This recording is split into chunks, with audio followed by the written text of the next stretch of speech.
Hi there, Scott, ROCKFILE, back with another podcast review for your ears. Going to be talking about the 1995 film, The Day of the Beast.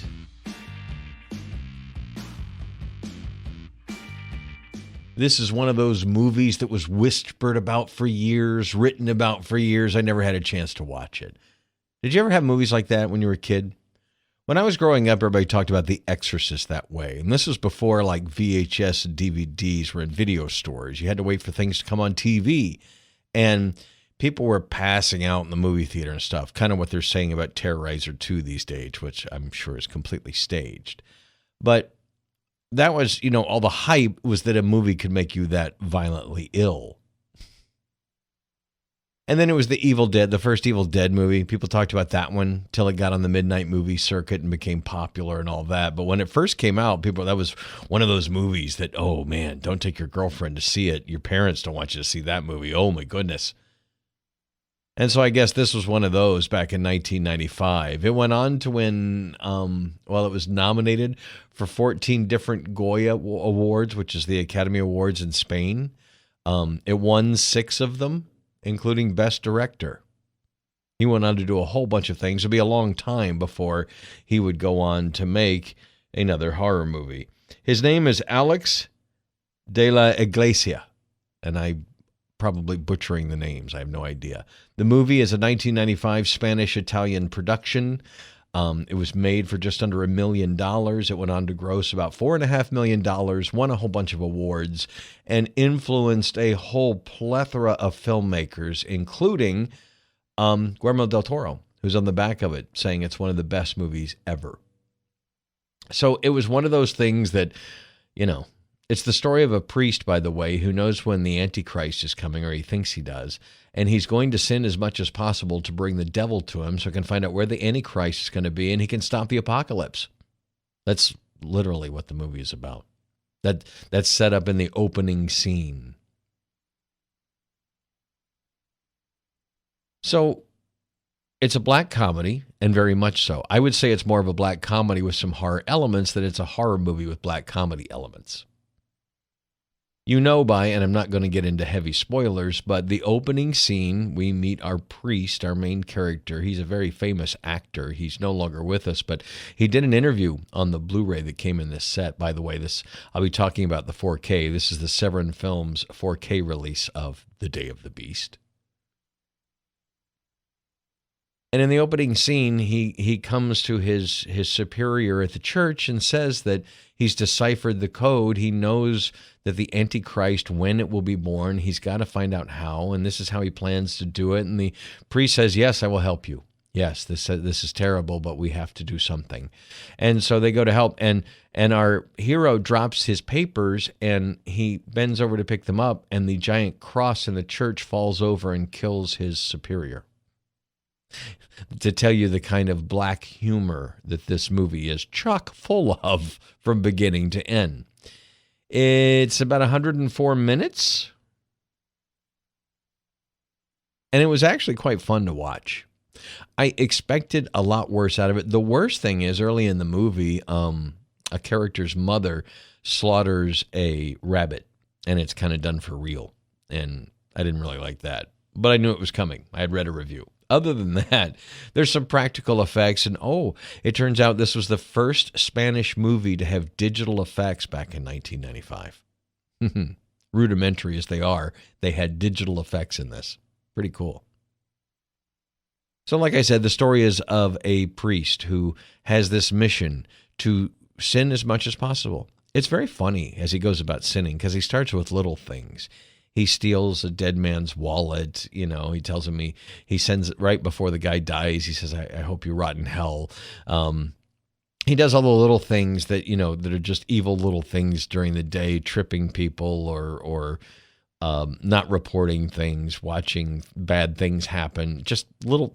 And then he escalates eventually to, trying to commit murder and things like that. But the idea is all of this is to find the devil, find out where the Antichrist is going to be, and stop the Antichrist from being born so they can stop the apocalypse.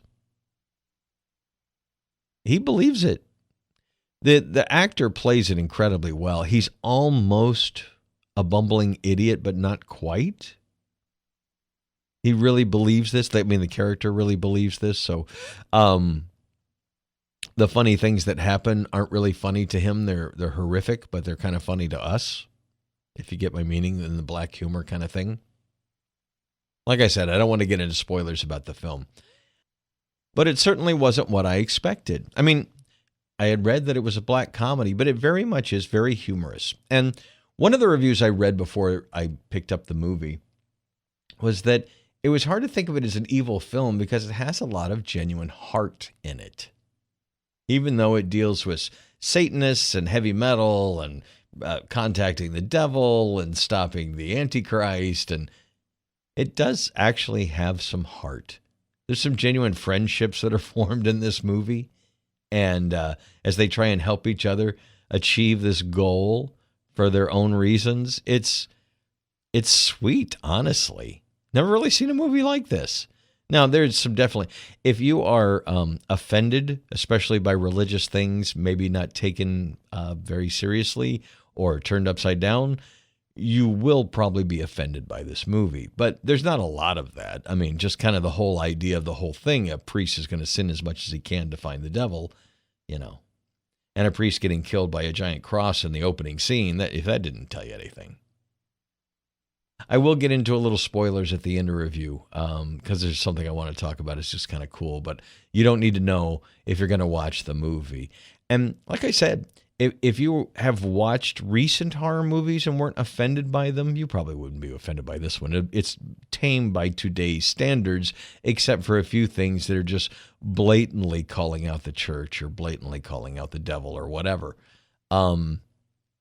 Other than that, it's really not that controversial by today's standards, other than a couple of scenes. Much like Blazing Saddles, a movie like this couldn't get made today because too many people would complain about being offended by it. But going back and watching a movie from 1995, which is now, 25, 27 years old now, it has, a time capsule quality to it. So speaking of the Severin Films 4K, it looks great for a movie of its age and the fact that it cost $1 million to make. There's some scenes that really look 4K spectacular. It's got nice HDR. The colors are very realistic. There's some deep reds in the blood and some of the church things, the carpets and the drapes and things like that, some of the costumes. There are a lot of graffiti-covered walls in Madrid, I guess, and they're done in really bright colors, yellows, blues, greens, reds, pinks, you name it, coral, and those kind of jump out at the screen. I noticed the difference when I watched some of the extras. All the extras are on the Blu-ray that comes in the set. And compared some of the scenes in those extras when they interview the director and such, and then you watch the 4K, and you remember those scenes. They're bright, they're clear, the colors really pop as opposed to just the Blu-ray. They're kind of dull. I watched it in 5.1 surround in Spanish with English subtitles. I don't speak Spanish very well, but it was easy to understand. The subtitles were great. The 5.1 mix was great. It sounds a little dated, but the music sounded great. In some of the extras, it turns out he wanted to get, he's got a favorite song by Ministry he wanted to put in the movie, but he couldn't afford it. There was a soundtrack released in a few countries back in the day that had some pretty popular bands on it, actually. So, yeah, for a 4K, it's got a high bit rate. HDR popped on my HDR Lite. I didn't see my Dolby Vision Lite, though. Like I said, just a 5.1 mix. There's an English dub in 2-channel stereo. There's also a 2-channel Spanish mix. I didn't listen to that. I just did the 5.1, which was fine. So it looks great, sounds great. It's got a lot of extras. There is a movie-length documentary on the Blu-ray I didn't watch. But there's about a half-an-hour documentary interview with the director. That was good. There's an interview with the lead actor who's no longer with us. That was pretty good. And there are some other scenes. They talked to the cinematographer. They talked to, I believe, some of the special effects. As it was the first movie with digital effects, the first Spanish movie with digital effects in 1995. I was pretty impressed with it, actually. I didn't know what to expect. I got it hamiltonbook.com. This was one of my first orders. I've had this movie for a few weeks. I noticed it because when I was looking for other things, you know, I told you I discovered the Hamilton book through an ad on Facebook. It was getting the first season of 12 Monkeys for $1. That was the thing that pulled me into their site. But I've made, you know, 3 or 4 orders since then. Some books, some movies. I haven't gotten any CDs yet, but they do have some of those too. So anyway, they do carry a handful, about 60, 65 4Ks, and some of them are less than like Amazon and Best Buy. And when they mark them down on sale, they're even cheaper. This was marked down to $19.99. This is a $45 boutique 4K release. I was not going to pay $45 for a movie I've never seen, but under $20? If Guillermo del Toro says it's one of the best, and you know what? I'm glad I have it in the collection. This is one of those movies that not everybody's seen, few people have heard of. It's a little shocking, but it's surprisingly sweet and well made. The guy went on to make a lot of other movies. There's an actress in the movie who right after this was in an Academy Award-winning film. She was just getting started and was basically a body in this movie. There's a lot of things that came together to make this movie happen, and everybody went on to bigger and better things after. But he makes a point, the director makes a point, like Tobe Hooper. He made Texas Chainsaw Massacre, and he made much better movies later, but he never got as popular as he did with that first movie. He said he's made much better movies, but he crossed some boundaries, and there were some consequences to making a movie like this, especially in a conservative, country. But it's not that bad by today's standards. It was kind of sweet, and the ending is just, it is how it should be. So if you get a chance to watch it, rent it, stream it, or pick it up on sale, The Day of the Beast actually is kind of a classic in its own way. I've never really seen a movie like it. So I'm going to get into some spoilers now. You can tune out. Thank you for listening. So to get into some spoilers, they do eventually find where the Antichrist will be born. And they go, and the devil's there. So they used mostly an actor on stilts, that made it look like his legs kind of bent backwards, because he kind of looked like a goat. And they used some digital effects, but there actually was a guy there. So it doesn't look very fake, considering. So in the end, there was something going on in Madrid at the time, or in Spain at the time, where it was Clean Up Madrid, and the groups of they appeared to be rich, preppy people, would go out and beat up homeless people and spray paint Clean Up Madrid on the walls, and they've even set somebody on fire. So an elderly homeless person. So the director decided to put that in the movie, and it makes the movie not just a time capsule of the time, but also, he says, some of these hate groups are coming back now. So this movie is now kind of timeless. He has a point. But that slice of reality, I don't know. Like I said, this was one of the weirdest movies I've watched, because it's kind of sweet and it's very funny. But then you have these horrific moments that are almost real and tangible. Why is a strange film, but a classic film? So at the very, very end, this group of people just shoot everybody up. And they happen to shoot up the homeless people who had the Antichrist kit. And the priest, our main character, goes to see, make sure that he's dead, and he pulls back the cardboard, and there's a dead baby there. You don't see much. It's kind of obviously a doll with some ketchup on it or whatever, and it's a quick shot. But then the devil comes up behind him, and shocked, he turns around and shoots the devil. So the movie ends with them they've grown out their beards, and they're kind of undercover as homeless people, and they're sitting on a park bench talking about the fact that it's crazy that they can't tell anybody about what happened, tell anybody that they saved the world. And the priest goes, well, nobody would believe us anyway. And they walk off. The other character just misses the heavy metal guy, who I didn't talk about a whole lot. I'll let that all be a nice surprise in the film. If you're into heavy metal music, it's funny how they treat it with respect. I like that. The priest goes to look for Satanists through heavy metal music because he finds flyers for heavy metal bands and it all looks evil and the album covers and all that. So he puts 2 and 2 together and goes, maybe these people know how to get in touch. And he also involves a TV host who's an occult researcher. And so this ragtag group of people try and stop the apocalypse. What an interesting movie The Day of the Beast is. Pick it up on 4K. I would highly recommend it. It's the best the movie's probably ever looked or sounded.